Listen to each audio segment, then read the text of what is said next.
into something more different in case because of the Earth's environmental emergencies. So in order to figure that out, it's necessary to contemplate what we can and should do in order to be in line with that. So with this thought in mind, I welcome you all to this inaugural ceremony. So today, as we have with us as chief guest, Honorable Srimati Maneka Gandhi, who is the member of the parliament and founder of People for Animals. And we also have with us, we are honored by the presence of our guests of honor, Professor Dr. Nishtha Jaiswal ma'am, Honorable Vice Chancellor, Himachal Pradesh National Law University, and Professor Dr. Antonia Rafaela Elia from the University of Santiago de Compostela, Spain. We welcome you, ma'am. And I especially thank Ma'am Elia because it's very early in the morning in Spain and she's joining us today. So I would also like to extend a very warm welcome to our Honorable Vice Chairman, Mr. Aman Sahni, sir, to Director General, Delhi Metropolitan Education, Noida, and former Judge Allahabad High Court, Honorable Mr. Justice Bhavar Singh, sir, to this event. Thank you, sir, for your presence, for your blessings throughout this event. Joining us also is Professor Dr. Ravikant Swami, Director DME, and Dean DME Law School, Professor Dr. Rashmi Khurana Nagpal. Lastly, I welcome all the participants and the esteemed audience here. And I'm very sure that the next 2 days of deliberations and discussions, as we call them, they would be enriching and insightful experience for us all and help us gain valuable knowledge on this field. So to begin with the ceremony, we all know in India, light symbolizes knowledge and prosperity. It not only dispels darkness, but it illuminates our soul. So to make this day a blessed one, let's invoke the blessings of Goddess Saraswati by virtually lighting a lamp of knowledge and wisdom. So I request Durga ma'am and the Zoom management team to kindly share this with us.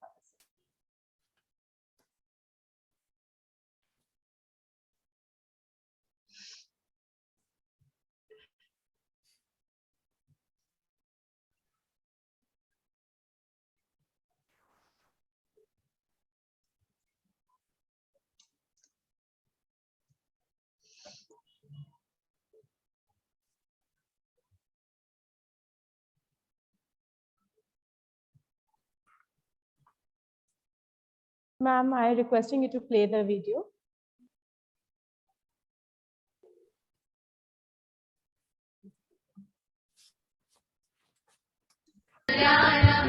आरोग्यं धनसम्पदः शुभं कुरुत्वं कल्याणम् आरोग्यं धनसम्पदः शत्रुबुद्धिविनाशाय दीपज्योतिर्नमोऽस्तुते दीपज्योतिर्नमोऽस्तुते दीपज्योतिर्परब्रह्म दीपज्योतिर्जनार्दनः दीपज्योतिर्परब्रह्म दीपज्योतिर्जनार्दनः दीपो हरतु मे पापं सन्ध्यादीपनमोऽस्तुते ओ दीपब्रह्मरूपत्वं ज्योतिषां प्रभुरव्ययः ओ दीपब्रह्मरूपत्वं ज्योतिषां प्रभुरव्ययः आरोग्यं देहि पुत्राश्च मतिं स्वच्छामि मे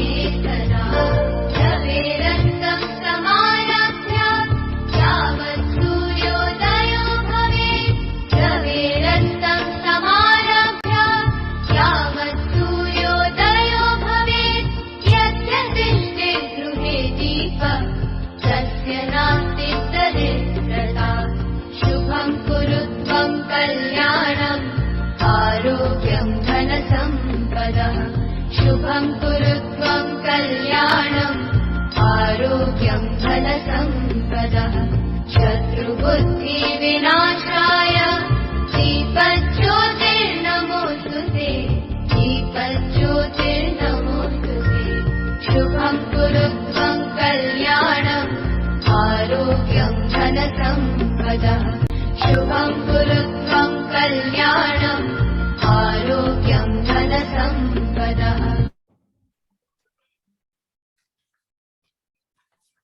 All right. Thank you, ma'am. So before we proceed forward, our chief guest for the session, Ms. Manika Gandhi ma'am, she's here. I'll request Navjot ma'am to please give her the co-hosting rights, along with Ms. Manokya Mishra. I've done that. I've done And along with Ms. Manokya Mishra for the continuance of the session. All right. So moving forward. So this international symposium, it is an outcome of 6 months of hard work put in by the conference team of the DME Law School under the guidance of our esteemed head, Dr. Nagpal. So in this process, we connected with many people and organizations who have shaped our journey for the symposium. So we have received many good wishes messages from the Honorable Vice President of India, Honorable Minister for Environment and Climate Change, Honorable Governor of Uttar Pradesh, and many more ambassadors. So to give you a glimpse of what we did in organizing this process, I would like to share a short video with montage with everyone here. And I request the Zoom team and Sri Durga ma'am to kindly share the screen for us.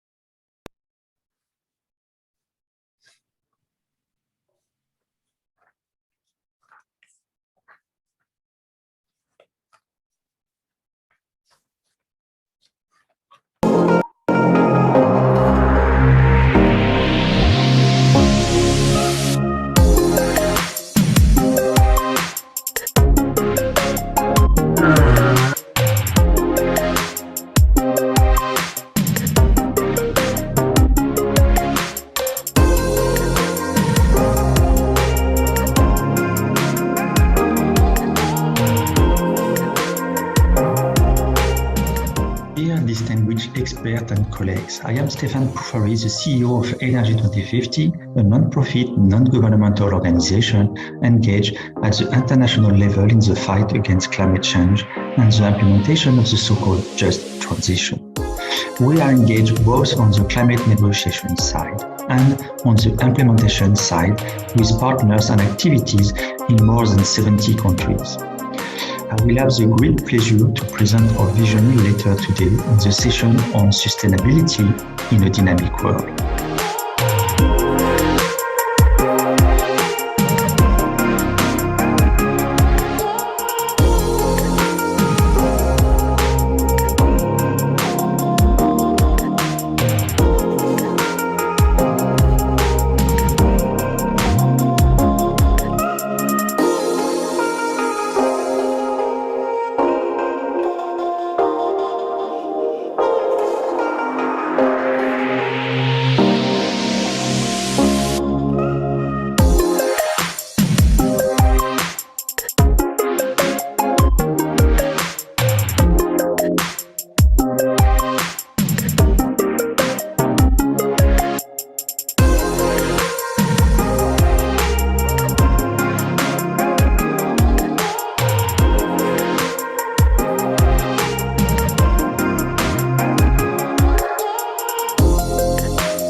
Thank you very much, ma'am. Now, I would like to moving forward. So no institution basically can sustain without a presence of a great leader. And we are privileged to have our Director General, Honorable Mr. Justice Bhavar Singh sir with us. To acquaint our audience with his lordship, Honorable Mr. Justice Bhavar Singh sir was appointed in the UP Judicial Service in April 1970 and promoted to the higher judicial services in 1979. His lordship presided over the Special Court of CBI in Dehradun and was then elevated to the Registrar of the Allahabad High Court in 1992. Sir graced the office of Registrar General of Supreme Court of India from 1998 to 1999 and was then elevated to a permanent judge of the Allahabad High Court on March 26, 1999. His lordship was then after appointed as the president of Uttar Pradesh State Consumer Commission and thereafter Sir adorned the august office of chairman of Judicial Training Research Institute in UP from 2012 to 14. After that, which Sir joined Delhi Metropolitan Education as a professor and director general. I request his lordship to address the gathering and to give his blessings. Please, sir. Thank you, Priya ma'am. Honorable the Chief Guest, Madam Menka Gandhi, Member Lok Sabha, Mr. Aman Sahni, the Vice Chairman of Sunshine Educational Society,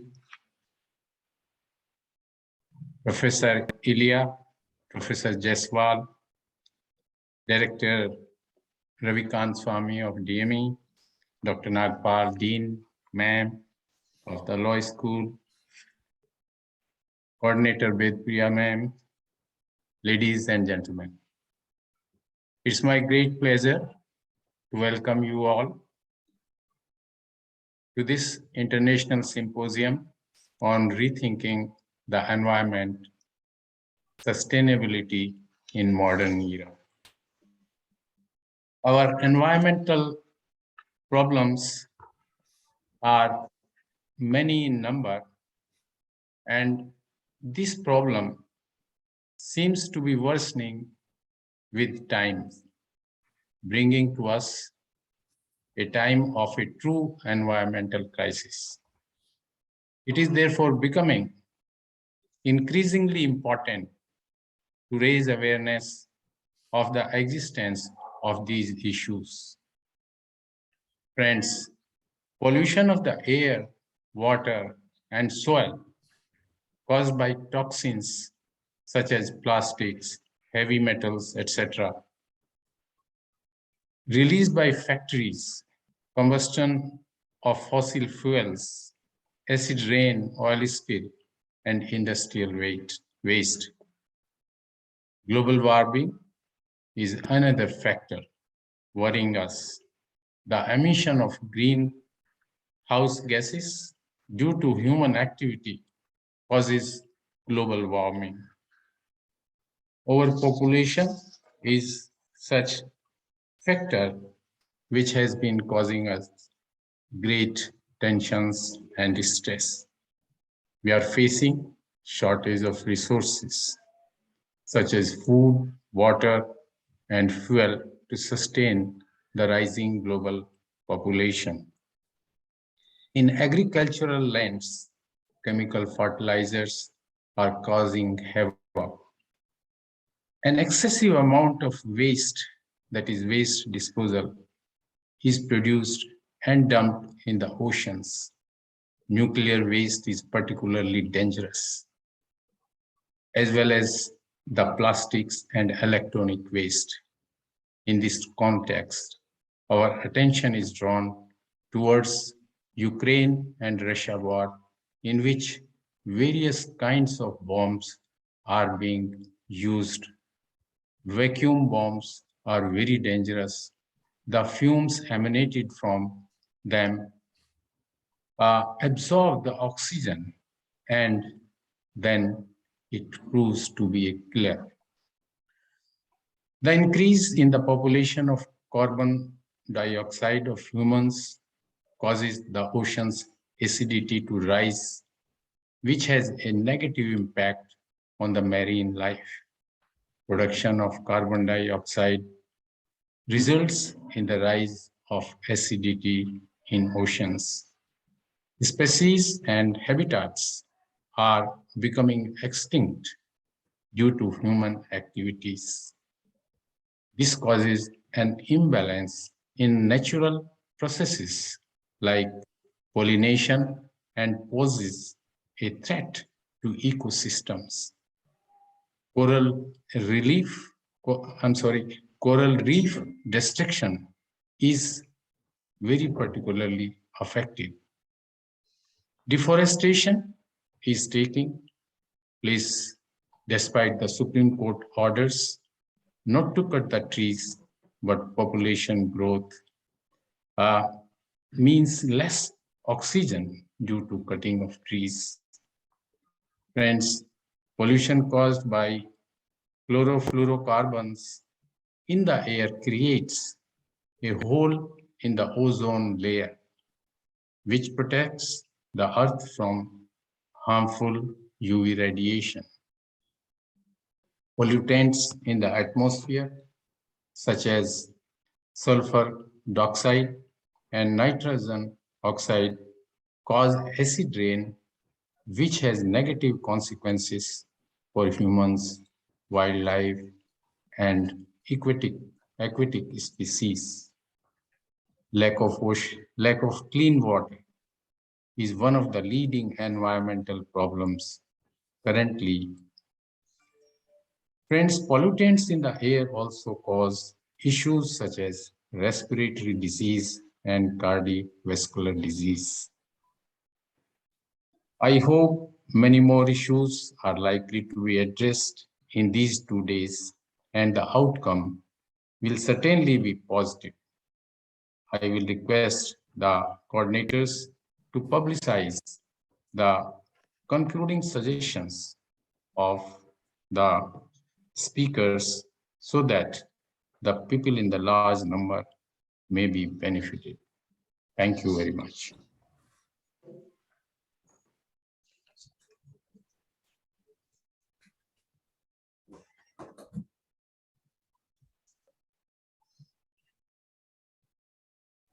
Over to Vedpriya, ma'am. Vedpriya. Thank you, sir. Thank you, sir. Thank you so much. I was facing a slight bit of Zoom difficulty. Thank you so much, sir, for your words. So we are very honored to have our esteemed chief guest, Ms. Manika Gandhi, ma'am, to join with us now. Though ma'am's work and legacy need no introduction, but for the benefit of our younger student audience, I would be honored to attempt in giving an introduction. A politician, an animal rights activist, and an environmentalist, Madam is currently the member of Lok Sabha and a member of the Bharatiya Janata Party. She is a former union minister and has been appointed in that capacity several times. Ma'am has inspired many individuals towards social entrepreneurship. A terrific writer, Ma'am has also authored several books in the areas of etymology, law, and animal welfare. She started the organization People for Animals in 1992, and it's the largest organization for animal rights and welfare in India. In 1995, she became the chairperson for the committee for the purpose of control or supervision of experiments on animals. She is also the recipient of the prestigious Lord Erskine Award from the RSPCA in 1992. She was the keynote speaker at the National Alliance for Animals in Washington in 1996 and a member of the 5-person UNEP Environmental Prize Selection Committee. We welcome you to DME, ma'am, and we are honored here by your won't do for it. I request you to deliver the keynote address, ma'am. Please. Respected Justice B. Singh and members of the college, thank you for inviting me. You know that in biodiversity, the time for cliches is finished. There is no point repeating and parroting things that this is responsible and that is it. Let's break it up. The biodiversity in this world and greenhouse gases, which go alongside, are both affected by two things: our choice of food, our choice of clothes, and our choice of transport. Now, unless this is the first generation to know that we are destroying the planet, and the last that can do anything about it. This is a quote by World Wildlife Fund. Now, and the point is, we may have already passed the point where we can do anything about it, but I'm going to put certain statistics. I'm only going to concentrate on food. because food is the one thing that is shaping the planet. It creates wars. Everything we do is done for food, for our stomachs. It's not for philosophy, and it's not simply to destroy. It is to possess food. Therefore, it is important that we understand our food choices. According to the UNEP, the United Nations Environmental Programme, the adaptation cost, that means what you need to do to tackle climate change by developing countries alone, will amount to $30 billion per year and $500 billion by 2050. Countries committed to the climate action have been spending billions of dollars in investing in the wrong things, in renewable energy, adaptation efforts, expansion of carbon sinks, which means more forests. India's Nationally Determined Contribution, NDC, estimates that the country will require $2.5 trillion from 2015 to 2030, which is just down the road, or roughly $170 billion a year for climate action. Most of these efforts are being invested in renewables. This is the wrong place to put them. No matter how much you invest in solar energy, no matter how much you invest in electric cars, this is nothing. We are past that stage now. This could have been working 50 years ago. It doesn't make any difference now. An aspect that is ignored and unaddressed by any greenhouse gas mitigation programs anywhere in the world is the carbon that is emitted due to dairy farming and beef production, both of which India is the leader in the world. We are responsible for most of the problems of the world, seriously.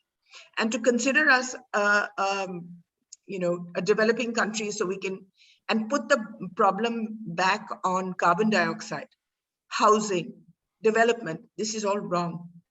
The production of meat is directly and indirectly related to the loss of carbon sinks, which is water, forests. Vast swathes of forests are being cleared of habitat for cattle farming and the production of soya bean for animal feed. Often deforested areas are cleared using fire. This burning releases huge amounts of carbon dioxide. You can see in Uttarakhand. Do you think that those forest fires are genuine? Certainly not. They're a deliberate attempt to create space for more and more development, so-called development, more and more habitat. Therefore, these fires are deliberately put.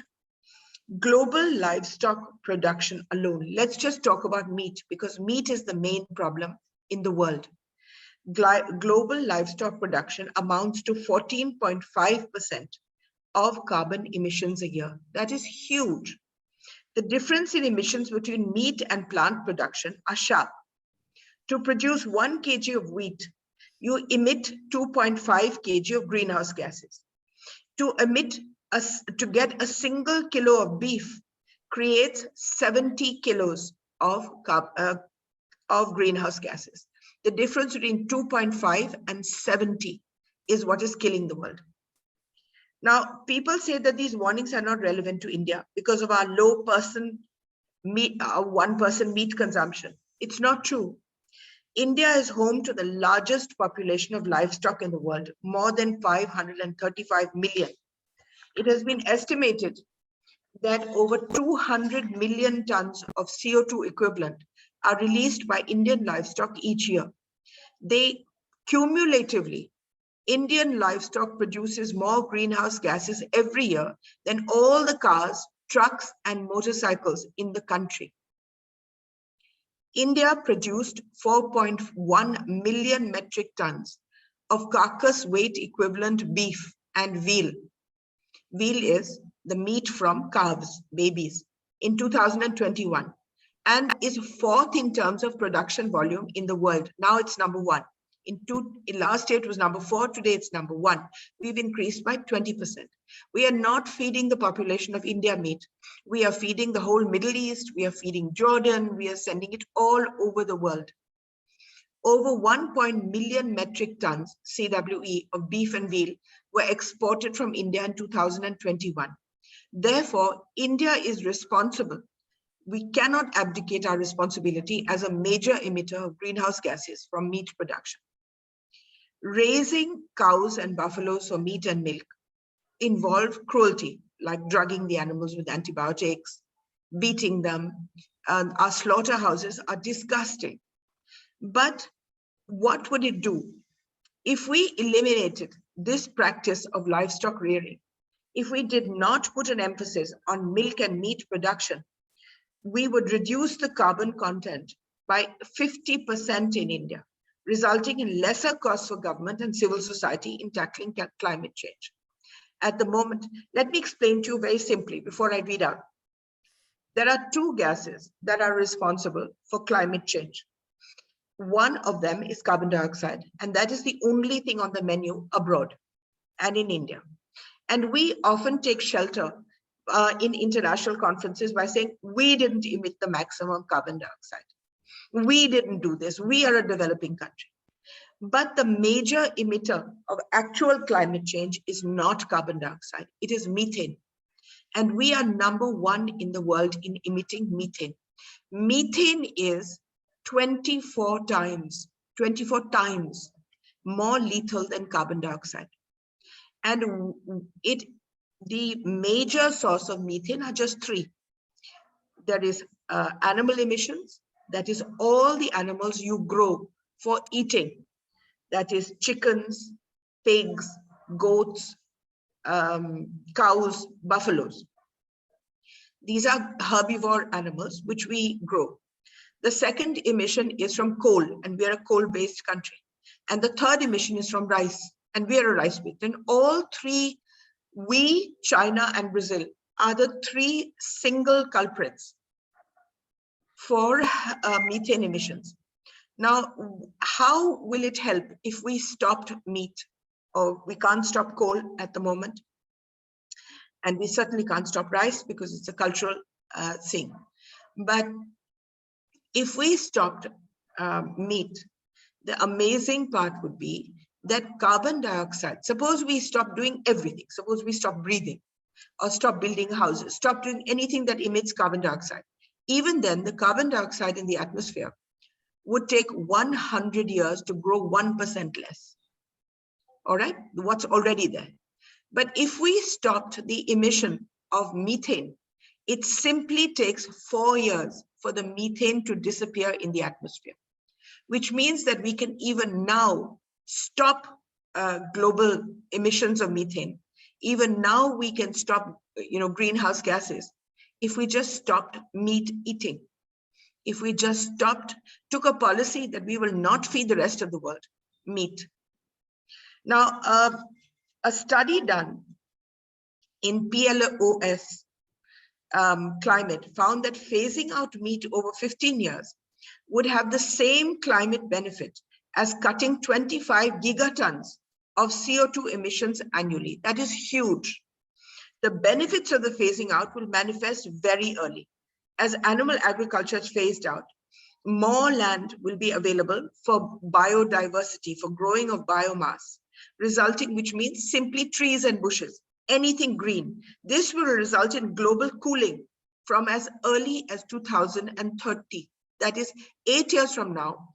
If we stop this meat, the emissions from meat, by 2030, there will be a reverse process in global warming. Besides this, raising animals for meat also results in the increased use of manure. Manure produces methane, and the use of fertilizers for feed. After all, Justice B. Singh talked about pesticides for crops. The point is that you are growing more and more crops for animals. In India, we have cleared all the forests in states like Madhya Pradesh only to grow soybean. Where is this soybean going? Every 7th kilo of meat that is produced in the world is fed with Indian soybean. So we've cleared our forests to create meat emissions in other countries. That doesn't make any sense at all. Phasing out meat will result in the reduction of emissions, which we get from agricultural crops that are being grown for animals. Translated into Paris Agreement terms, terms, this cooling effect due to the phasing out of meat is sufficient to achieve more than 50% of the emissions reductions needed to keep the temperature below 2 degrees Celsius by 2100. And it is not just that. You have a water footprint. After all, what are the main problems that are upon us already? Lack of water. You will have very soon, we already have fights between states for the use of river water. In 2020, 337.2 million tons of meat was produced globally. The environmental impact of this was severe.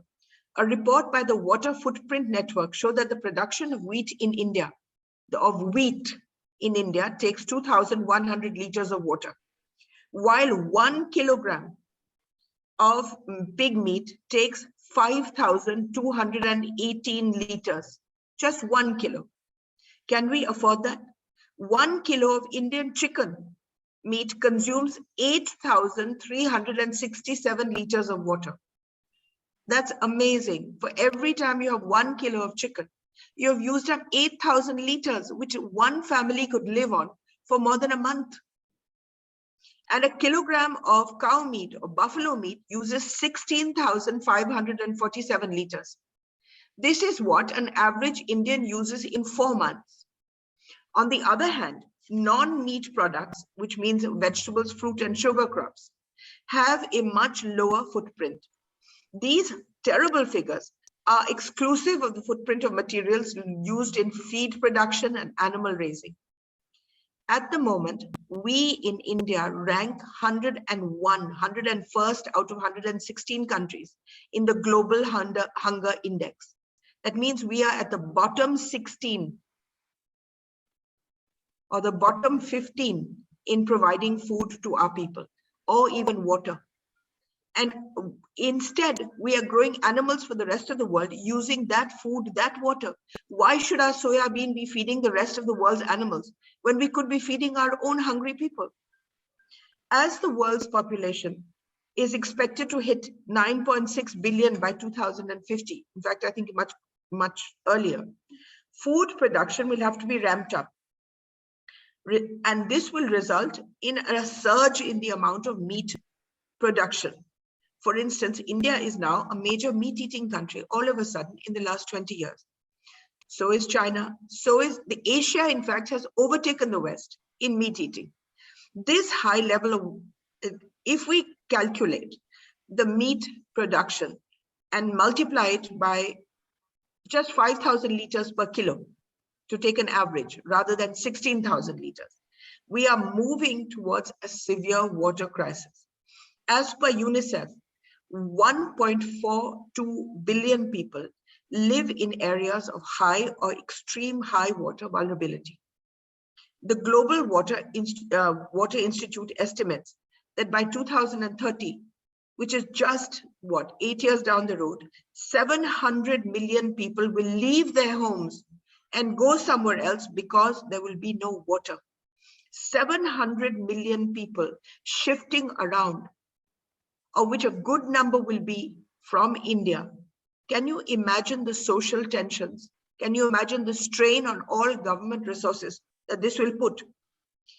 A Finnish study has found that the shift to diet involving no animal meat alone will ensure an adequate food and water supply for an additional 1.8 billion people, which is more than the population of China, without putting any stress on governments and resources. According to studies published in the Nature magazine and by Chatham House, global meat production threatens even more than the climate and the animals we eat. It is also wiping out thousands of species. After all, you know that this biodiversity also means birds, animals, not just flora, but fauna. 30% of biodiversity loss is linked to livestock productions. To give you an example, in India, all the buffaloes and goats are owned for breeding by people who don't own land. So what do? they take all these animals into the forests. In the Andhra forest, for instance, there are at any given time over 60 lakh animals in the forest grazing. Do you think that any forest can withstand this? On one hand, we are cutting the forest. On the other hand, these animals are eating all the new shoots and all the new forest. So your forest is shrinking hugely at a gigantic rate. All the government figures from the last 30 years are rubbish. What they do is they take satellite pictures of when the sugarcane is at its height, and then they put that into the forest figures. If they took the pictures just 15 days later after the sugarcane is cut, you will see that Haryana, Punjab, Delhi, we are down to 1%. No country can survive with less than 25%. What we're doing is we're taking the average of the Northeast, which has still got about 35%, and averaging it out with states that have got 1% and 2%. Now, you cannot average out forests. Then we should be taking Bangladesh. We should be taking Pakistan. But we don't. So you cannot average out Nagaland's forests, for instance, with Haryana's forests. Haryana has to have its own forests. So these species, when the forest is disappearing, who is killing the tigers, for instance? Who is killing the large cats? It is simply shepherds who want to take their goats and their pigs and their cows into the forest, but are scared of the large cats. So they poison them. Recently, there has been a case in West Bengal of 3 fishing cats, of which there are less than 1,000 left, being poisoned by one person who just simply said he was growing fish for fish production and meat. So he poisoned the fishing cats, which is, with no action's been taken on him because they say he's poor. So no action is ever taken on shepherds, on grazers, on people going into the forest, even though forests, the loss of forests is killing us. So when we talk about biodiversity, you're losing all of it because of meat production. 60% of the world's animal populations have been wiped out since 1970. And animal farming for meat is the key reason. India has lost 90% of its land under its biodiversity hotspots. You just take the Western Ghats. You have to go there to see the kind of, hideous, work we've done in the Western Ghats, and how all governments are pushing for more and more development of the Western Ghats. It will just, the moment the Western Ghats are ravaged, which is almost there because they're 90%, to the bad, you will see that Kerala will have no water. Karnataka will have no water. This all stems from deforestation and land conversion, creating more grazing space for commercial farming.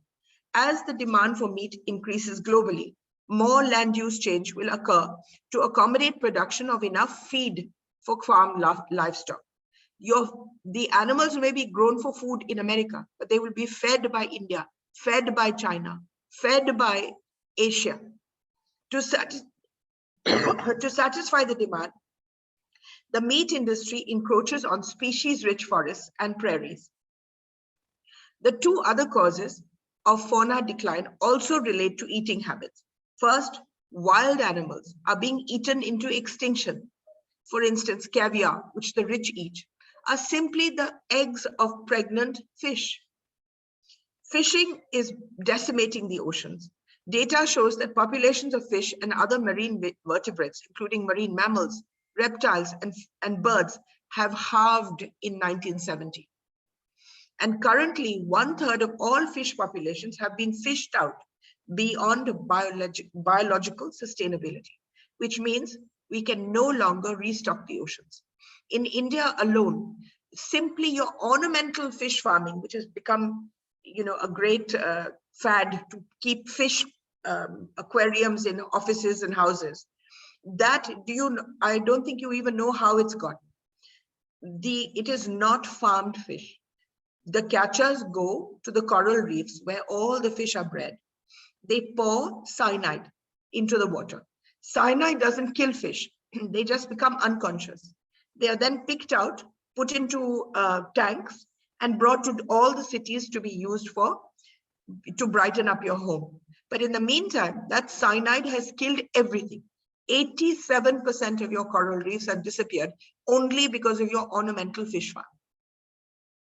So it's not just meat eating, it's also the way you use animals, which is killing us. According to the Nature magazine study, about 17,000 species will lose all their habitats by 2050, which we will all be alive by then, if no changes are made to the current pattern of meat consumption. The study found that while steps such as reducing meat consumption, curbing food waste, increasing crop yields, and implementing strong land use planning policies like zoning regulations to prevent development in areas set aside for wildlife would prove to be of some effect, it would be minimal. Eating less meat and changing farming practices is the only way to prevent biodiversity loss. Besides resulting in the destruction of millions of species, the loss of plants and sea life will reduce the Earth's ability to absorb carbon. And this will exacerbate the effects of climate change, which again will go for further extinctions. During your lifetime or the lifetime of your children, they will not see 90% of the animals that you are seeing today. And you have not seen 50% of the animals that your grandparents saw.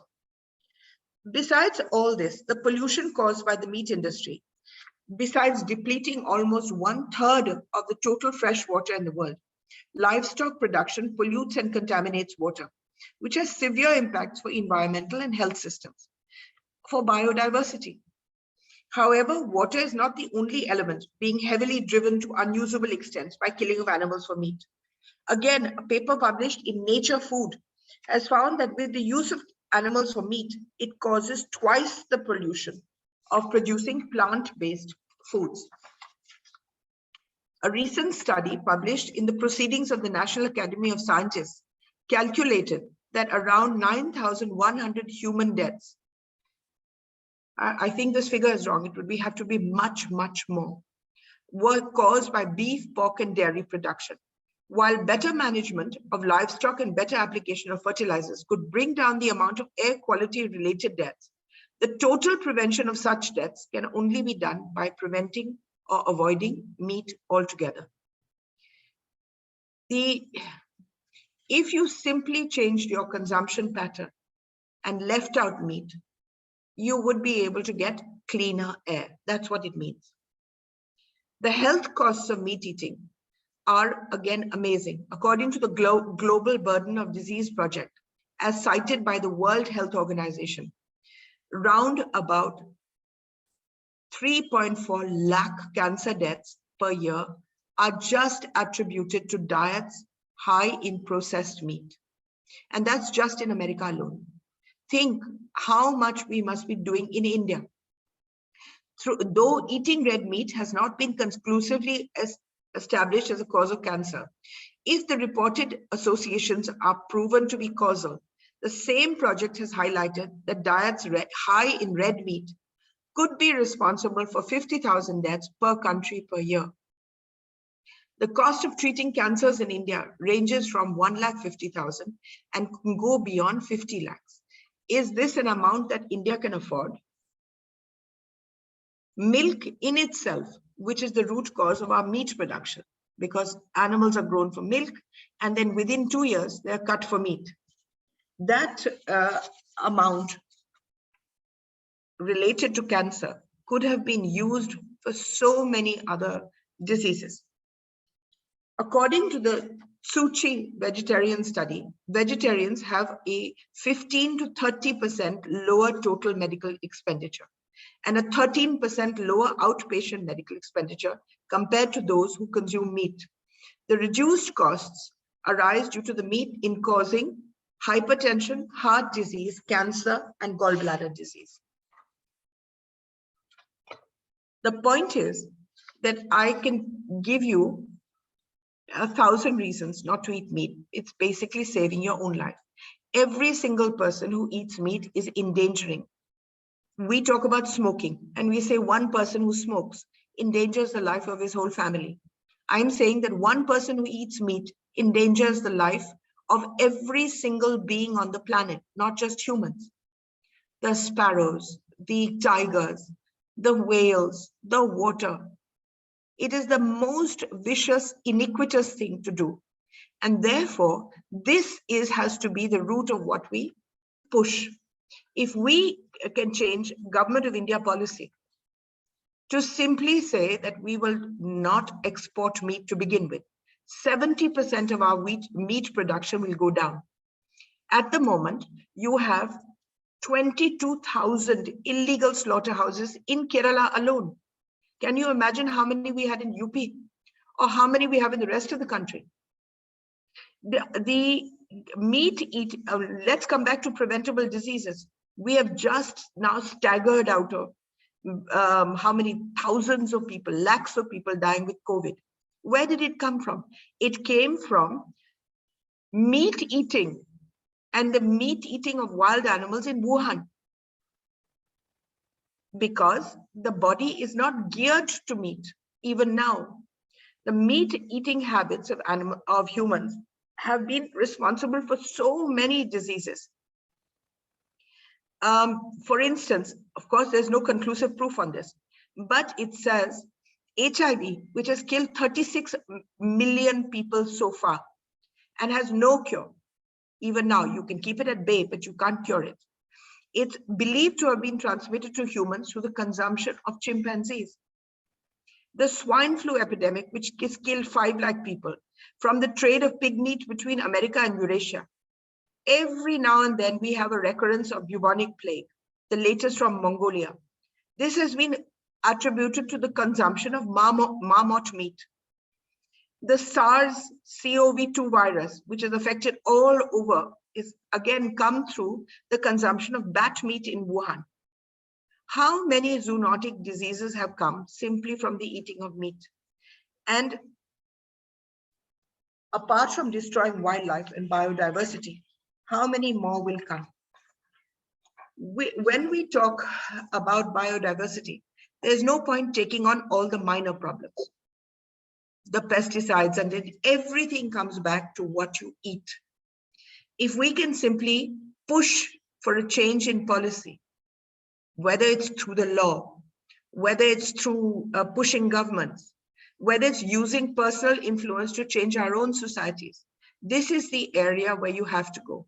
We do not have much time left. The meat consumption levels are rising hugely. They're not going down.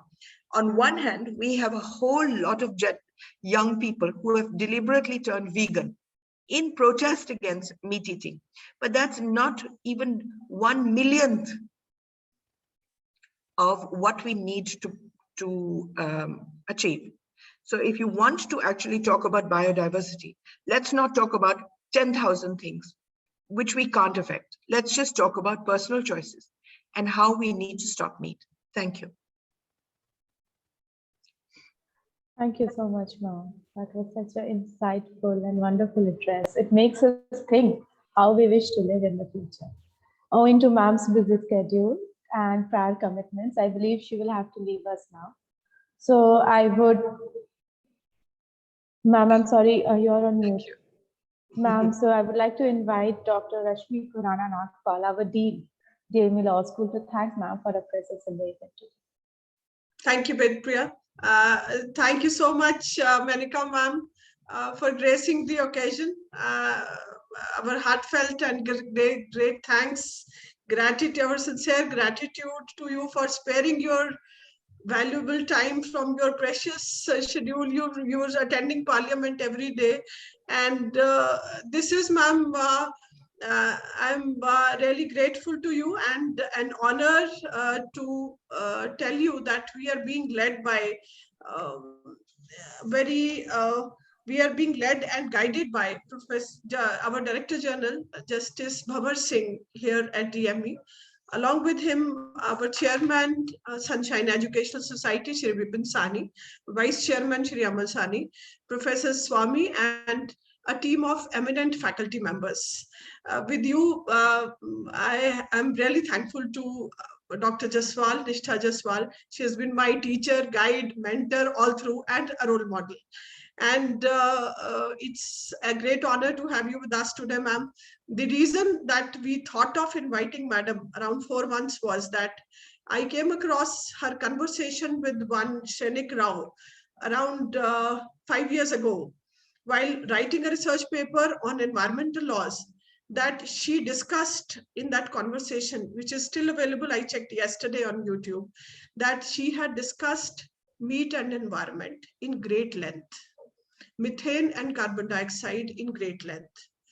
The illusion that it is a war between sustainability rich and poor, or it is somewhat which is not brought to reality. Like she just discussed sugarcane, satellite pictures of sugarcane. That is such an insightful conversation, which prompted me around 4 years ago to invite madam as the keynote speaker, because she talks of the ground reality. She talks about the facts which are unknown, like loss of water. Kerala will have no water, Karnataka will have no water, or other things, forest depletion, and primarily her views on use of meat, killing of animals. This is what prompted us to invite her as the keynote speaker for this session. And since she had to leave, we are still grateful to her for she could spare her little time, and so thankful to her. I think ma'am has already left. We can continue with this session, Bedpriya, right? So best wishes to all. Yeah.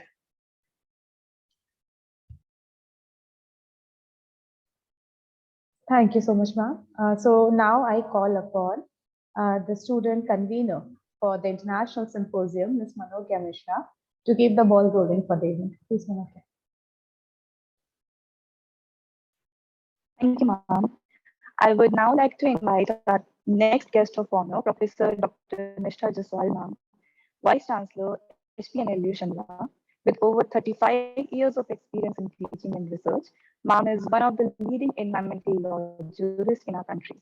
She has published over 60 papers and is the recipient of several awards of academic excellence in our country. She participated in several international conferences, and her book 2003 book on environmental law has been cited thrice by the Supreme Court of India in 2005's landmark judgment of In Re Novo.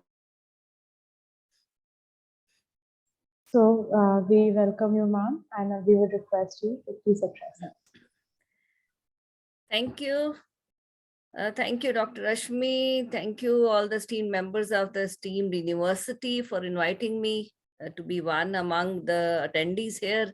And I could hear Mrs. Maneka Gandhi, and she spoke so well on certain bitter realities of our life and our loss of environment. What I could gather from her speech, that environment is nothing but me, everything which surrounds me. And who is responsible to protect the environment? What is required for that? It's not merely that we talk about sustainable development. I think we better talk about sustainable me, sustainable my family, sustainable my society, sustainable my nation, and ultimately sustainable.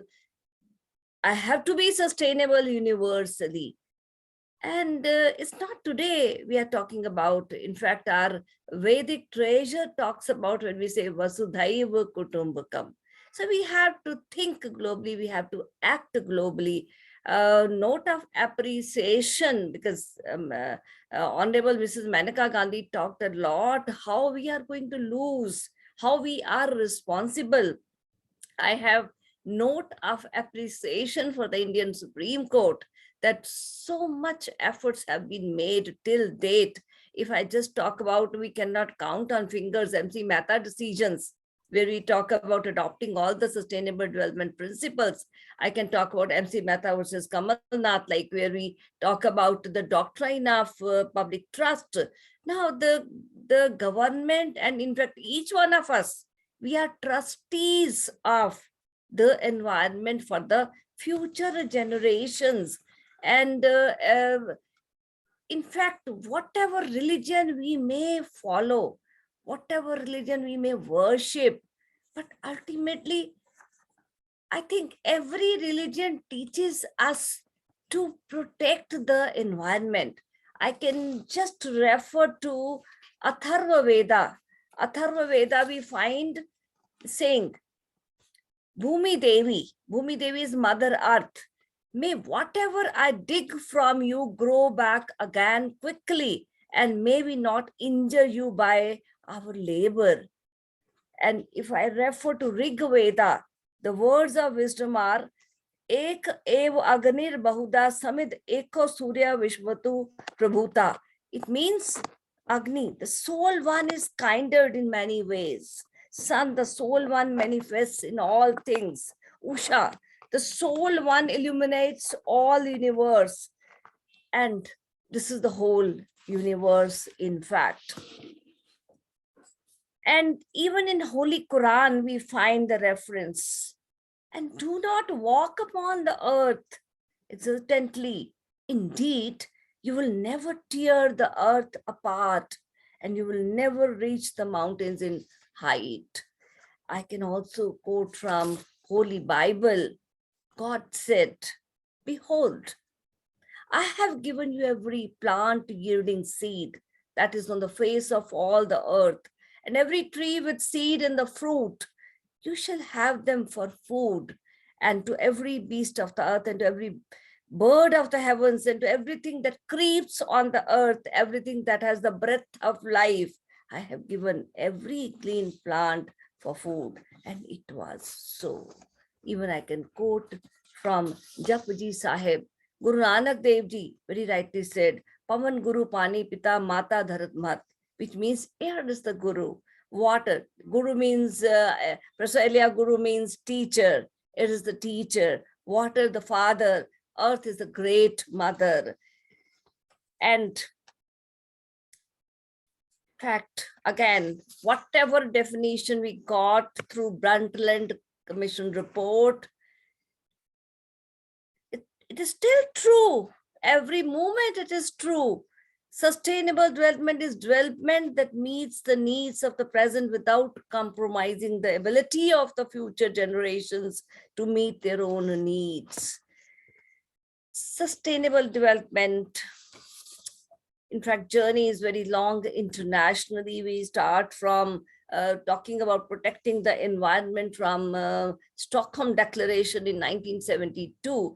And when I just refer to Brundtland Commission, number of principles which we were supposed to follow, we started talking about in 1987, and till date we have been talking about all these principles like fundamental human rights, intergenerational equity, conservation and sustainable use, environmental standards and monitoring, prior environmental assessments, prior notification, access and due process, sustainable development and assistance, general obligation to cooperate.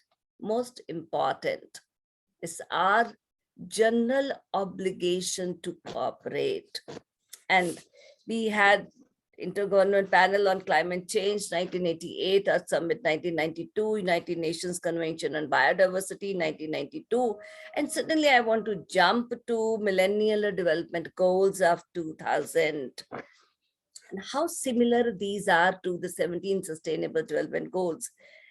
These MDGs to eradicate extreme poverty and hunger, to achieve universal primary education, to promote gender equality and empowering women, to reduce child mortality rates, to improve maternal health, to combat HIV, AIDS, malaria, and other diseases, to ensure environmental sustainability, to develop a global partnership for the development. Now, just after going through the MDGs, we find that it's not my physical environment which is important, even my personal environment, my psychological environment, my economic environment, all kinds of environment equally important in my life. And that is why I want to land into immediately, I want to land into 2030, when we are supposed to fulfill all the sustainable development goals.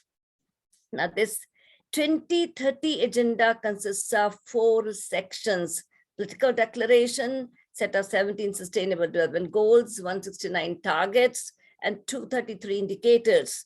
Thirdly, means of implementation, and fourthly, framework for follow-up and review of the agenda. Now, if I just refer to these 17 sustainable development goals: no poverty, zero hunger, good health and well-being for people, quality education, gender equality, clean water and sanitation, affordable and clean energy, decent work and economic growth, industry, innovation and infrastructure, reducing inequalities, sustainable cities and communities, responsible consumption and production, climate action, life below water, life on land, peace, justice, and strong institutions. I think there is a flow chart, there's a chain. We cannot achieve unless we achieve the other one.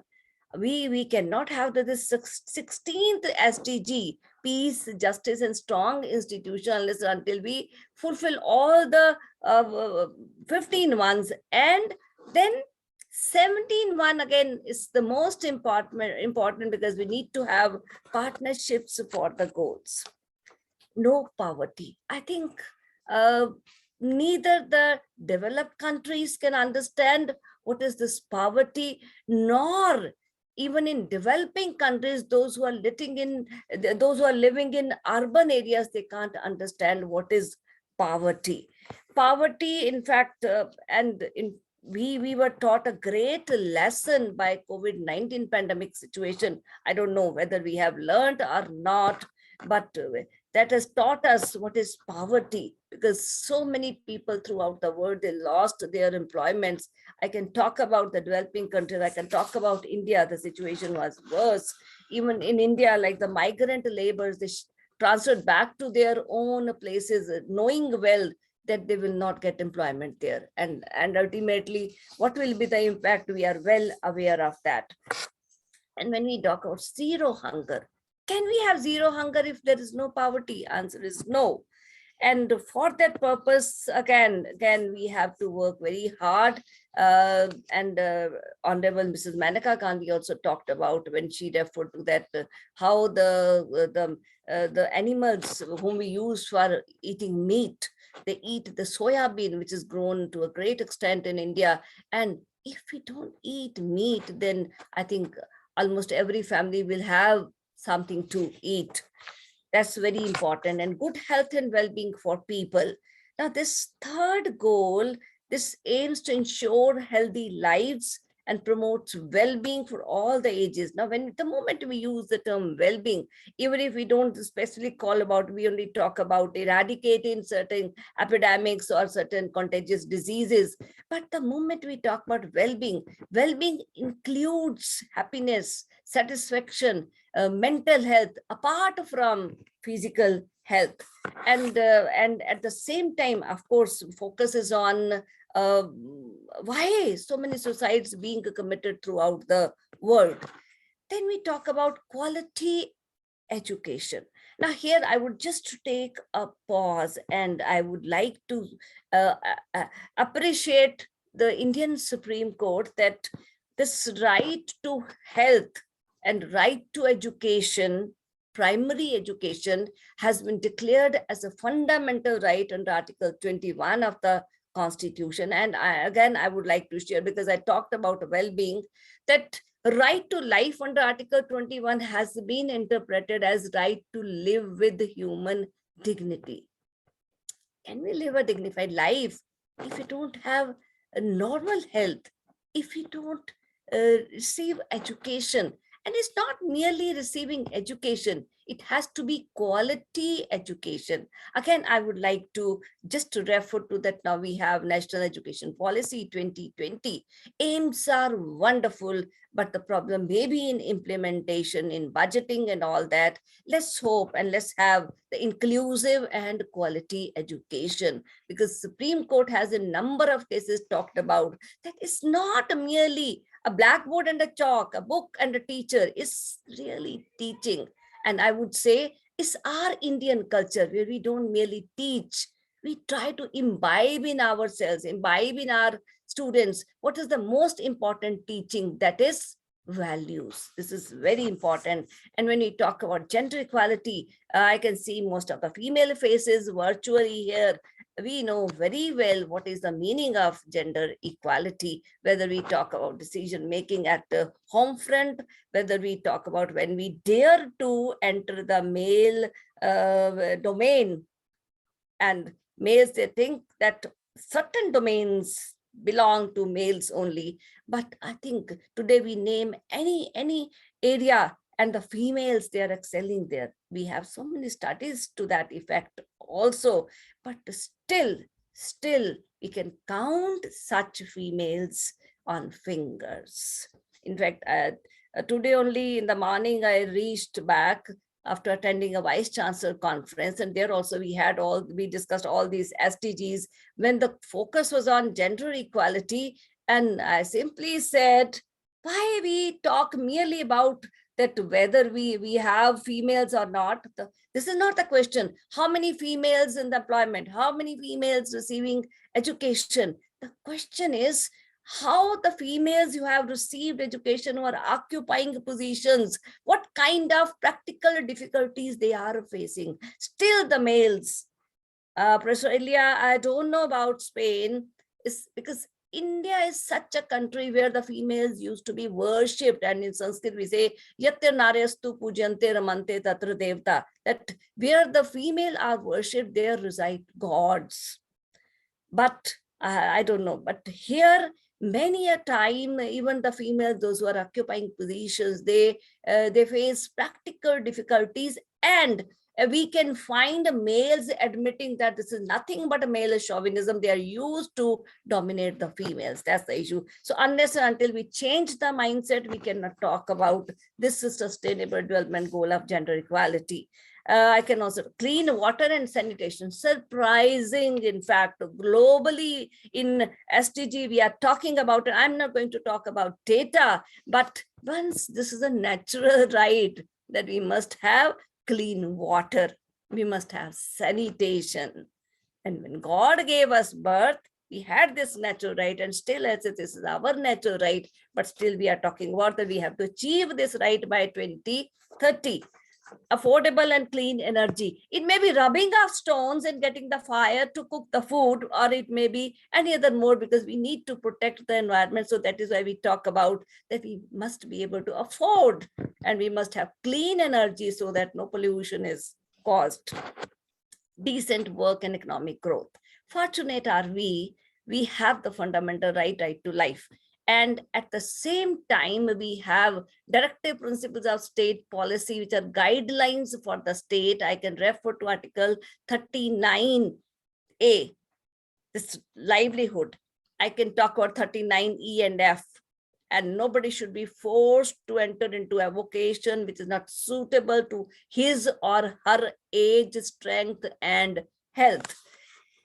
Industry, innovation, and infrastructure. Very right, if we want to develop. And because we need economic development also for a number of reasons. We have to grow, we have to develop. But at the same time, will we be able to enjoy any kind of luxury, any industrial development, any scientific development if we are not able to survive? So I think the primary focal point is our survival by protecting the environment, reducing inequalities. Again, I don't know whether it is possible unless and until we change our mindsets, whether we talk about, because we may talk about formal equalities where we receive the orders of the courts. Yes, this is violative of Article 14 of the Indian Constitution. This is violative of Article 15 or 16 of the Constitution. But till we are relieved of the stigmas, the blots of casteism, racism, in fact, discrimination on the ground of color, gender, there cannot be reduction of inequality. Sustainable cities and communities. We had in the ancient times also. Why we forgot? And once we are advancing in technology, science, we are suffering more. Of course, it's not that we are not gaining. That is why we talk about sustainability, that we have to bring balance between the two. And responsible consumption and production. In fact, this was the main focal point of Shrimati Maneka Gandhi also, when we talk about consuming, producing, so that doesn't affect the environment. And climate action, of course, she talked a lot about, and we have to control emission of the gases. And in fact, we can start from our homes. If we think we can clean our homes and throw the garbage on the roadside, we cannot have proper climate action. Life, water or land, everywhere life is important, whether it's human life or it's any other kind of life.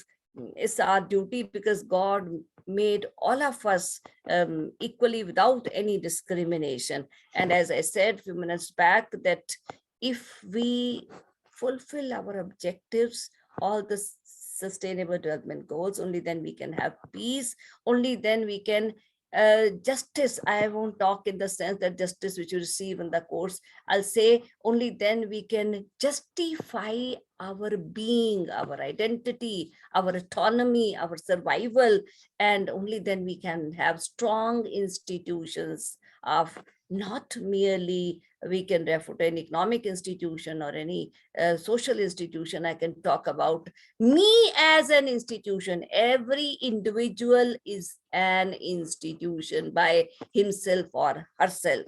And ultimately, I have note of appreciation for the Indian Supreme Court as well as the National Supreme Tribunal. Number of cases where there was violation of the environment, they have imposed compensation of 100 crores.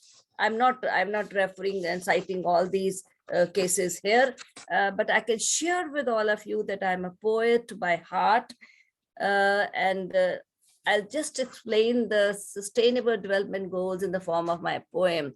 Professor Ilya, this is in Hindi, but I'll just tell you that this stanza pertains to this goal. Yeah, but sorry, yeah, please, Professor Ilya. I appreciated that you delivered the poem in the language, in your language, because it's like music to me, even if I cannot understand the meaning. So it's like music. So thank you very much. Thank you, Professor Ilya. सतत विकास का लक्ष्य है सभी के सामने. It means everybody has the aim of achieving this sustainable development. न बलिदान देगा पर्यावरण. The environment will not sacrifice itself. आर्थिक विकास भी चले हैं थामने. We have to take care of the economic development. गरीबी का श्राप मिटेगा, कोई न भूखा मरेगा. No poverty, zero hunger. अन्न पोषण स्वास्थ्य का दुख न बचपन न जवानी न बुढ़ापा सहेगा. That neither the children nor the youth nor the old people will suffer because of lack of food or because of bad health. शिक्षा की नींव होगी न्याय संगत गुणवत्ता की Khan. So we need a good foundation for our education so that ultimately we have quality life and everyone receives justice. सीखने के अवसर और समावेशी शिक्षा पर जीवन पर्यंत सबका हक समान. Everybody has equal right to quality and inclusive education throughout the life. It is not that till a particular age you can receive education. सशक्त होगा मानव. The human beings will become very, very empowered बिना लिंग भेद के, without any discrimination on any ground. नारी शक्ति सम्मानित होगी बिना किसी खेद के. I think nobody will feel depressed that they have to respect the females, and there will be respect for the female power. जल स्रोतों का सतत प्रबंध है सुनिश्चित. I'm talking about the water resources. ऊर्जा उपलब्ध होगी सस्ती और विश्वस्त. Affordable and clean energy. उत्पादक रोजगार सभ्य काम आर्थिक विकास बढ़ाते हैं. Again, we are talking about the employments, productions. Industrial evolution, औद्योगिक विकास, सुरक्षित शहर, सस्टेनेबल सिटीज और निवास समानता दर्शाते हैं। उत्पादन और सेवन, बदलते जलवायु का प्रभाव, know the production and consumption, how it affects the climate action, जल थल जीव रहे सजीव बिना किसी अभाव, and nobody should suffer because of any kind of shortage, whether this is life on land or life on water, or we talk about human beings. शांत खुशहाल उत्तरदायित्व समाज, पाएंगे न्याय का अधिकार. This is where I am talking about the peace, justice. पुनर्जीवित और सशक्त करना होगा वैश्विक परिवार. We want that the whole world as a family should be empowered and should be able to revive all its resources. सतह की गिनती न करे बंदे, जाएगा हार. Now, if you just want to count everything on numbers, that we have these 17 sustainable goals, I'm just addressing the human beings, then you will lose your efforts. लक्ष्य अनगिनत है. We have endless aims, मगर एक ही है मानवता का आधार, where there's only one foundation of humanity. Thank you. Sarve bhavantu sukhina. Thank you so much, ma'am. Thank you for this wonderful address. Thank you for the wonderful retreat. Okay, so moving forward, now we have with us Professor Dr. Antoinette Rafaela Elia, who is joining us today from Spain. Dr. Elia is a senior research and teaching fellow in law at University of Santiago de Compostela, where she is also an associate faculty member of the Master in International Studies. She held different positions, like as an adjunct professor of international law at University of Rome in the year 2012 and 13, and she has been a guest lecturer of international law at University of Minho, Portugal. Actively engaged in teaching and research, she has been selected as the speaker at many international conferences held in Spain, Portugal, Poland, Netherlands, Belgium, etc. She has been a scientific advisor for a recently published book promoting global peace and civic engagement and the World Conference of Public Health Association since 2030. We thank you, ma'am, for joining us today, and I invite you to please deliver your address. Thank you very much, Professor Lairi, to give me the floor. Before to make a few words, to say a few words of address, let me to express my knowledge, my profound gratitude to the distinguished Dean, Professor Dr. Nagpal. Thank you very much, Madam, to have me today with you. And also my gratitude for the inspiring address of the previous speakers, starting from Madam Jaswal, Professor Dr. Jaswal, Vice Chancellor, for the beautiful address and the critical address also over the reality of international order too. I would also to express my gratitude to Miss Monica Gandhi, who had been obliged to leave, unfortunately, and last but not least to the Honorable Justice Mr. Singh for his introductory note and address. So I'm very happy to be here because we are assisting to an increasing number of crises. So I think that joining forth from doesn't matter the corner of the world is fundamental day by day. So it was fundamental in the pandemic, and it is still unfortunately needed increasingly because of crisis. it is easy to cooperate when everything is good. But unfortunately, as Professor Jaswal underlined, we have we assist to a lot of inequality and discrimination around the world. And if we, in this address, possibly I would like to put the accent on the fact that the challenges we are assisting to, they are not national ones, they are global. For example, in the case of gender inequality, because we have not gender equality, unfortunately, still. And when we talk about gender equality, it doesn't mean that women must be like men. To the contrary, women must be at their place in the world, all over the world, in their specificity like women, because that's the point.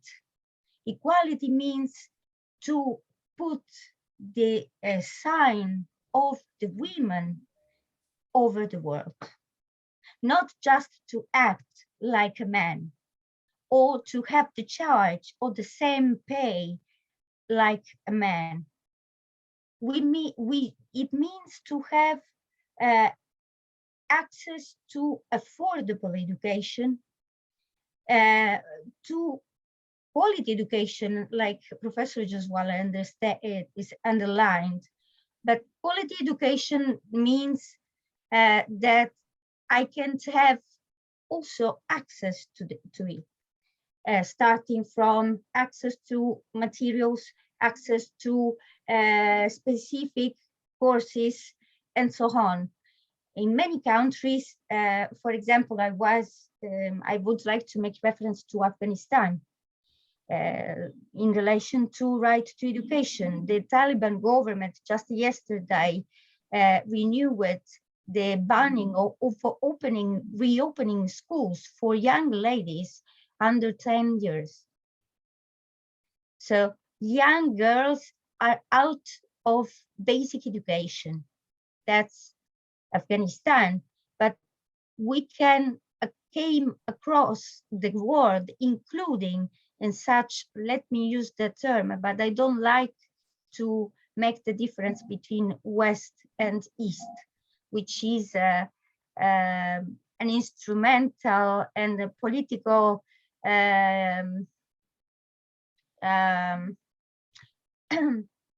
political arm, sometimes, in my view, if I can say, to make a sort of distance.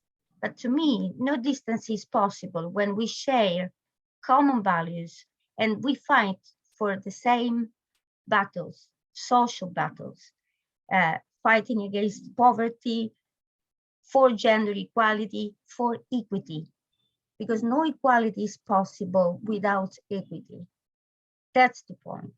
So in relation to access to education, especially of young girls, I can just make an example on the south of Europe, for example. In the south of Europe, there are still in the main European Union regions where young girls stop to go to the school, or they don't have possible access to higher education or quality education, quality higher education. So they try to have another change in the world, making the common role of socially imposed to her. That's just a little example. So in the case of gender equality and the refuse to have gender equality also to a certain level of ranking, I have the chance to new directly and also indirectly. Directly, unfortunately, because just 1 month ago, I have been addressed still because of gender discrimination at the top level of institution. Because still nowadays, there are places in Europe, and this was in Italy, not in Spain, places in Europe where the culture to have women at the same table is inadmissible, just the culture. So if we do not change the culture about that, no law protecting effectively rights can be realized. And I do really appreciate the reference to the case law of the Indian Supreme Court that Professor Jaswal already mentioned, because I used to mention a few cases of the Supreme Court of India in relation especially to right to health and the access to medicines as a basic fundamental right, since the Supreme Court of India is one of the pioneers in defining such specific rights, in my view. And I think that Professor Jaswal will be right with me about that. So, but I don't want to be totally negative. I used to say that I used to repeat a phrase that means that to know the reality makes us stronger, because we know the reality, we can imagine a new one, a better one. Together, we join the force. So gender equality, fight against poverty, and so on, all the objectives or sustainable development objectives cannot be possible without peace and justice. And no peace is possible without justice over breaches of law. That's the point. So the most important is that one, the most important objective. And then the other are related in that way. And one more reflection about specifically environment. Professor Jaswal said every one of us is an institution. Yes, of course, because every one of us is responsible of the environment. We must rethink each one that the role of every individual in relation to the nature, in relation to the environment, restoring not only the reference to religion, if I may, also to traditions, to local traditions. Yes, we must think globally, but millennial traditions, culture, local community always maintained an equilibrium with nature. So use that traditions, apply, try to transport and put to the service of all communities, including outside of the countries. It's an important instrument to contribute to the development of the protection of the environment, I mean. I think that the solution is inside, but we must rediscover that solution and share, because difference, it has been always seen as a negative point, but using the reference to life sciences, where life sciences used to categorize. In that case, we are not categorizing, we are choosing the best knowledge of every country, or every local community to create a global solution. That's the point. Until now, I see, if I can interpret, if I can try to also see another significance about the speech of Mrs. Maneka Gandhi and the valuable contribution she made to that session. I think that until now we have seen environment like we had a colonialist approach to the environment. It's something that I must use for economy. That's the point. When she made the reference to produce meat and to export in some countries, that means that we individuals, we never considered, and the institution responsible for that, we didn't consider the environment and the impact. But in my view, it's never too late to do it. That's why that conference is so important. It's important to share view, to maybe we don't, we are not magician, you know, but maybe we can do a step ahead in the proposal also of new solutions. And to conclude that short introduction, I don't feel so negative and about the possibility to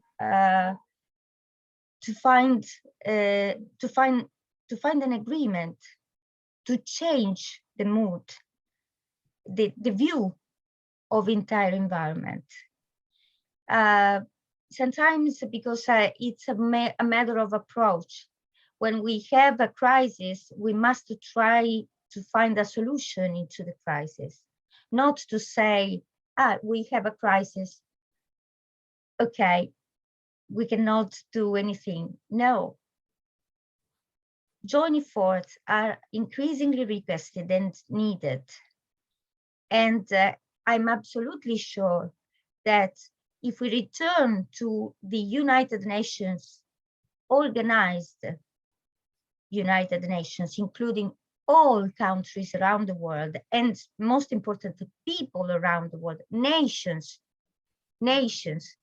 I think that one of the biggest mistakes we did until now is to consider United Nations only like United States inside the organizations, State of India, State of Spain, State of Italy, etc., under international law. But no, we, the people of United Nations, we are obliged to find a solution. And so we are responsible for future generations, because it's one of the objectives of the United Nations included in the first 3 articles of the Charter. So thank you very much for your attention. I would be very happy to follow you also in the technical sections. And I'm going to give also my email contact if you have comments to do. Thank you very much. Thank you so much, ma'am. Thank you for this wonderful address.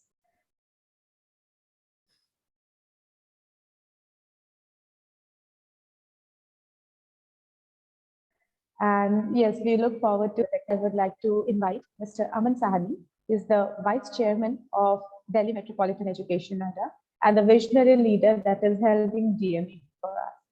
So I invite Sir to express his views on this theme of the symposium and on the event. Please, sir. Thank you so much. It's been a wonderful start to the day, a wonderful morning with very impactful, forceful, insightful speeches that we've heard already.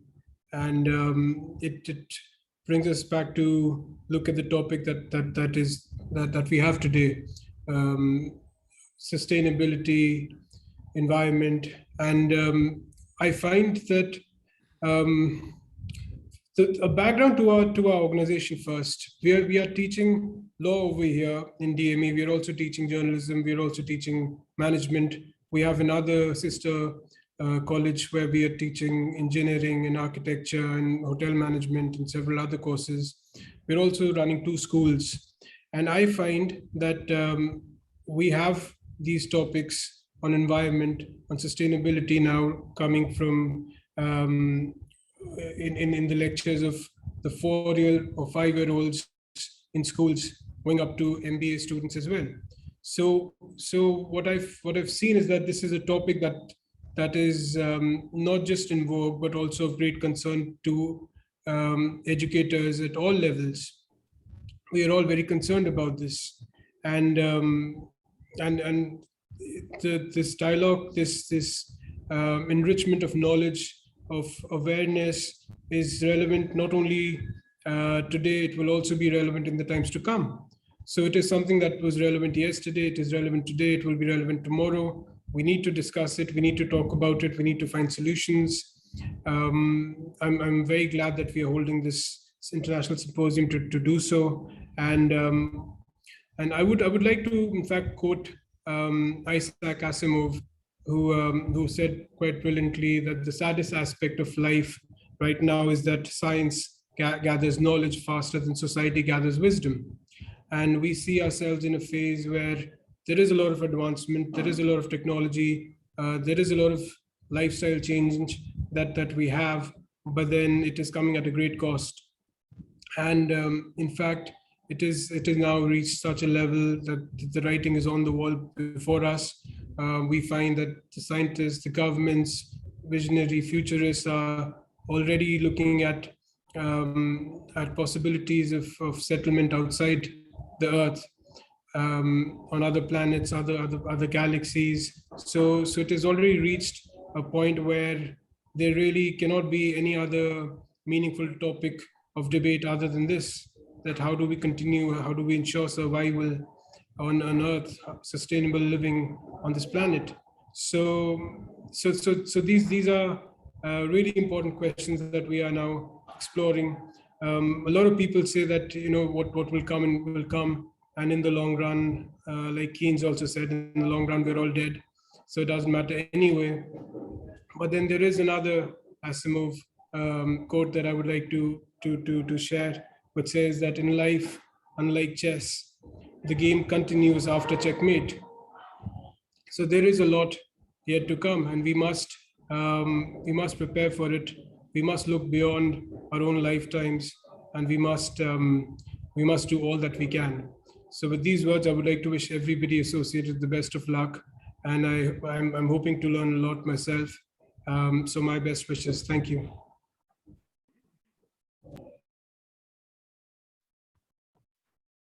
Thank you so much, sir.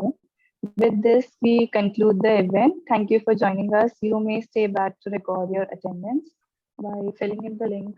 But before that, I would request Professor Dr. Rashmi Nagpal to deliver the vote of thanks. Swami sir. Professor Swami. Director sir is to address first. Okay, apologies from our end. The traditional way to define environment is Prithvi, Agni, Vayu, Jal, Akash. There's a lot of hypocrisy around the word sustainability, and I believe that environmental sustainability is like the old lady in the Indian households whose feet are touched by everyone, but no one listens to her. Everyone talks about sustainability, and simultaneously, each one of us does nothing for it. Anyway, there's another important hypocrisy pertaining to the Oriental and the Occidental part, the Eastern and the Western part. But then this world works like this only. I find that if you see the textile sector, how the sector moved from Manchester to Ahmedabad, Ludhiana, then to Indonesia, and then to Uzbekistan. So the point is that the environmental, the things which spoil the environment, they move from rich to the poor countries, from poor to the poorer countries, so on and so forth. Law has helped a lot as far as the Indian context is concerned. Yes, law has done a lot for preventing mining, for protecting the forests. Through this international symposium, we will rethink, agree, disagree, and then conclude about the changes which are required in the laws in India and the world in general. I wish my very best to this conference. Thank you.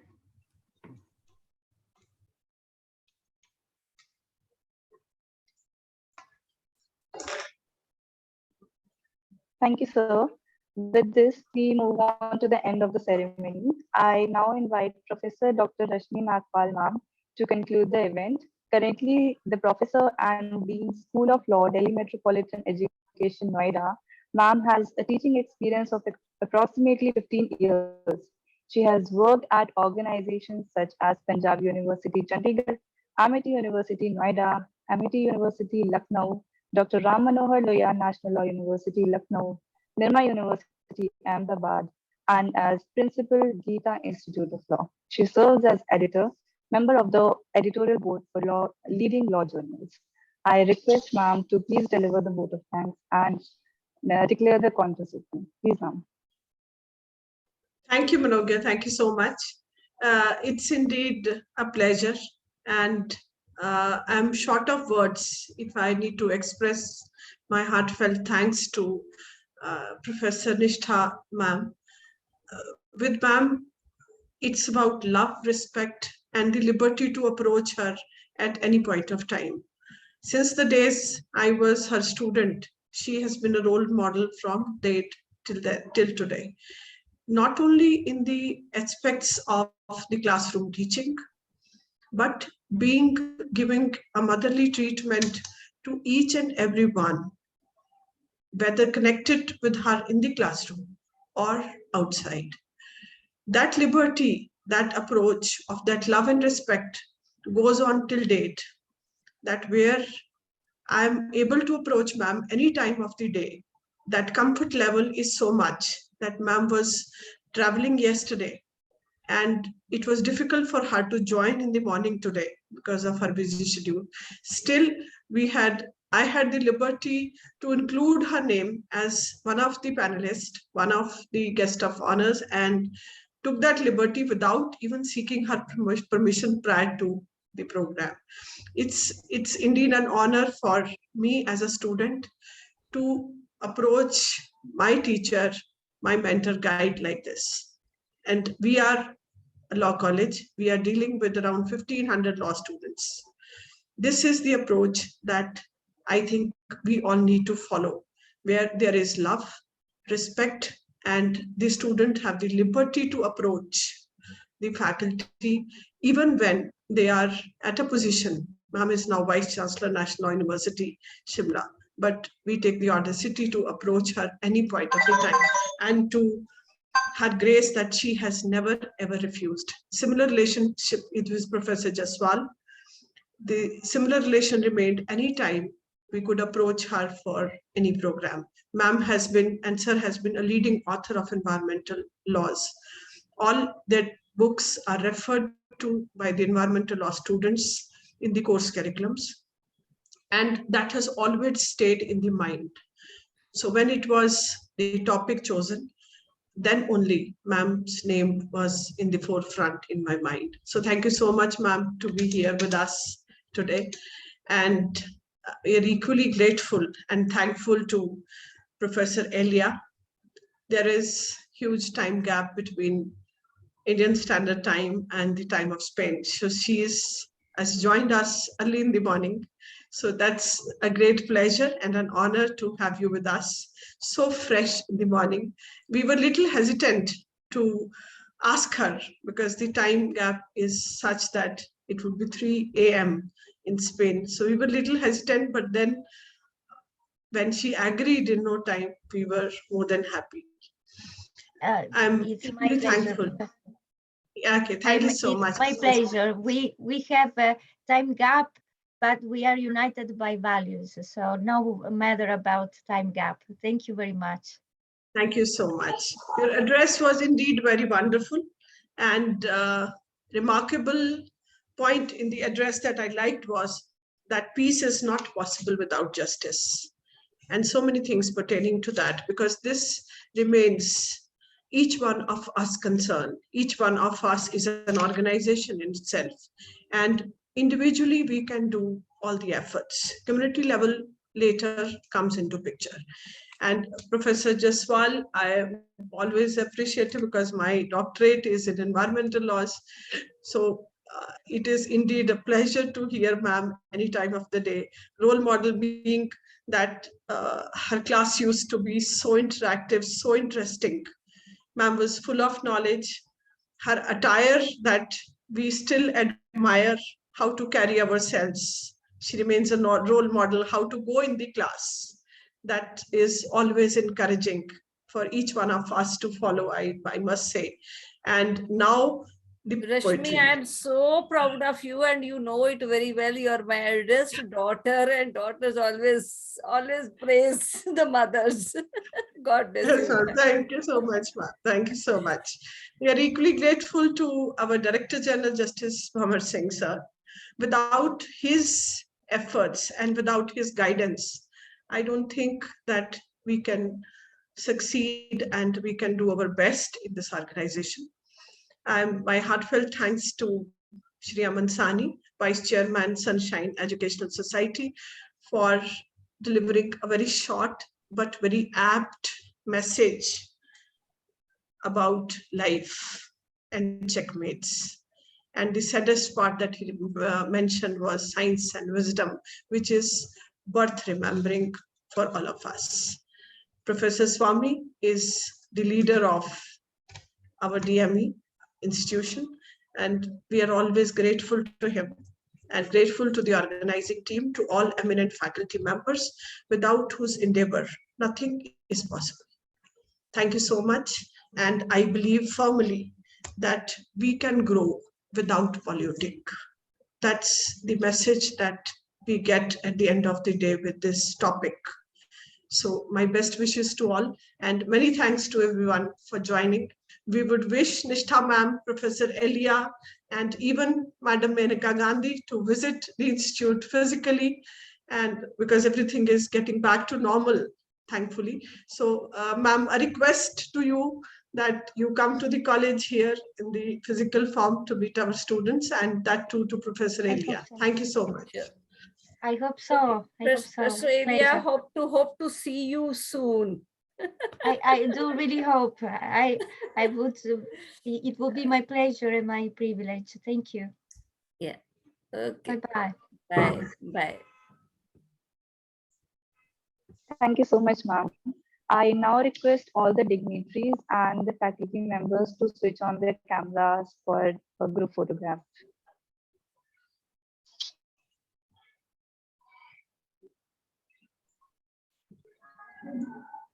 So I'll be clicking the picture now.